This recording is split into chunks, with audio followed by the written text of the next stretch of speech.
Hi guys, இன்றைக்கி நம்ம வீடியோவில் மொறுமொறுன்னு முறுக்கு எப்படி செய்கிறதுன்னு தான் பார்க்க போகிறோம். இது எவ்வளோ மொறுமொறுப்பாக இருக்குன்னு நம்ம சாப்பிடும்போது இந்த சவுண்டு கேட்கும்போது தெரியும். பாருங்கள்.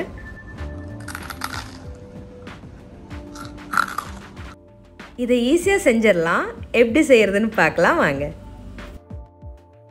இந்த டம்ளரில் 2 டம்ளர் சாப்பாட்டு அரிசி எடுத்திருக்கேன். 6லேருந்து 8 மணி நேரம் நல்லா ஊறணும். இப்போ நல்லா ஊறிடுச்சு. தண்ணியெல்லாம் ஃபில்டர் பண்ணி எடுத்து வச்சுக்கோங்க. அது கூட 4 ஸ்பூன் உளுந்து எடுத்துக்கோங்க. அது ஒரு பேனை நல்லா சூடு பண்ணி சேர்த்திக்கோங்க. நல்லா ஃப்ரை பண்ணி எடுக்கணும். கருகிராமல் பார்த்துக்கோங்க. மீடியம் ஃப்ளேமில் நல்லா அதை ஃப்ரை பண்ணி எடுத்துருங்க. இப்போ உளுந்து வறுத்து எடுத்தாச்சு, ரெடி ஆயிடுச்சு. இது கூட பொட்டுக்கடலை 2-3 ஸ்பூன் எடுத்துக்கோங்க. பொட்டுக்கடலையை நல்லா பவுடர் பண்ணிக்கணும்.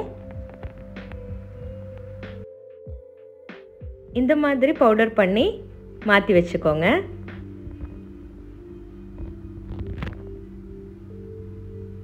இனி நம்ம மாவு அரைச்சிடலாம். ஒரு ஜாரில் நம்ம ஊற வச்ச அரிசி சேர்த்து நல்லா அரைச்சிக்கோங்க.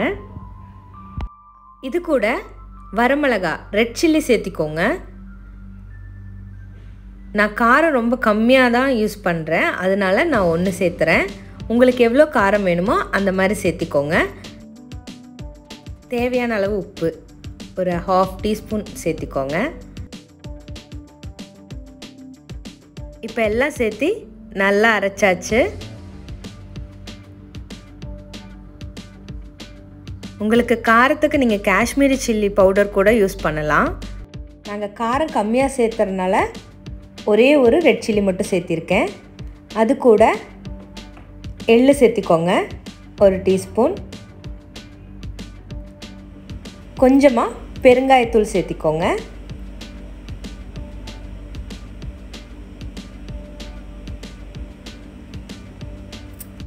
இது கூட பொட்டுக்கடலையை பவுடர் பண்ணி வச்சுருந்தோம் இல்லையா, அதை சேர்த்திக்கோங்க. உளுந்தையும் அதே மாதிரி பவுடர் பண்ணி சேர்த்திக்கோங்க.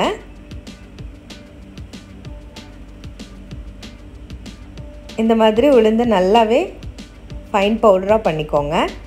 இதையும் சேர்த்திடலாம்.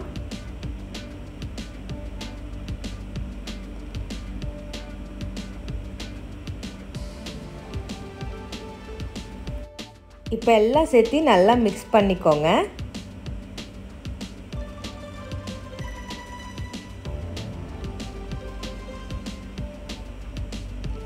இது கூட 2 டீஸ்பூன் நெய் சேர்த்திக்கோங்க.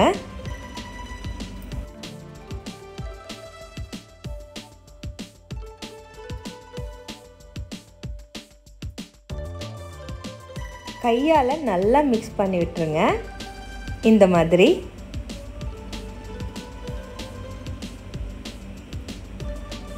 இப்போ மாவு இந்த மாதிரி ரெடி ஆயிடுச்சு. ஒரு பேனில் ஆயில் சூடு பண்ணிக்கோங்க. ஆயில் நல்லா சூடானதும் 2 ஸ்பூன் அந்த சூடான ஆயிலை இந்த மாவு கூட சேர்த்திக்கோங்க. கொஞ்சம் சூடாக இருக்கும், நல்லா பிசைஞ்சு விட்டுருங்க.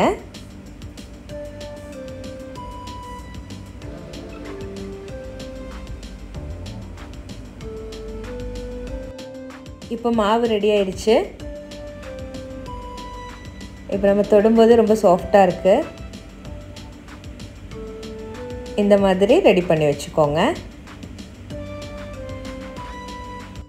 இந்த முறுக்குக்கு ஸ்டார் அச்சு எடுத்துக்கோங்க.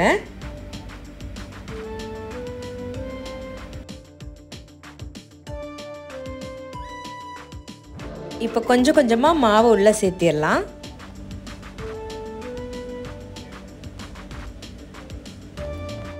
அவ்வளோதான். எண்ணெய் நல்லா சூடானதும் இந்த மாதிரி டைரெக்டாக சேர்த்தியும் நீங்கள் பொரிச்சு எடுத்துக்கோங்க. உங்களுக்கு எந்த ஷேப் வேணுமோ அந்த மாதிரி ரவுண்ட் ஷேப் வேணும்னா ஒரு பிளேட்டில் ரவுண்ட் பண்ணிவிட்டு அதை நீங்கள் ஆயிலில் சேர்த்து பொரிச்சு எடுத்துக்கோங்க. ரொம்ப ஈஸியாக பண்ணலாம். ரொம்ப டேஸ்ட்டாகவும் இருக்குது. இதை நீங்களும் உங்கள் வீட்டில் ட்ரை பண்ணி பார்த்து எப்படி இருக்குன்னு கமெண்டில் சொல்லுங்கள். இந்த வீடியோ உங்களுக்கு பிடிச்சிருக்குன்னு நினைக்கிறேன். பிடிச்சிருந்தா லைக், ஷேர், கமெண்ட் பண்ணுங்கள். நம்ம சேனலை சப்ஸ்கிரைப் பண்ணாதவங்க இருந்தீங்கன்னா சப்ஸ்கிரைப் பண்ணுங்கள். எனக்கு எப்போது சப்போர்ட் பண்ணுங்கள். தேங்க்ஸ் ஃபார் வாட்சிங்.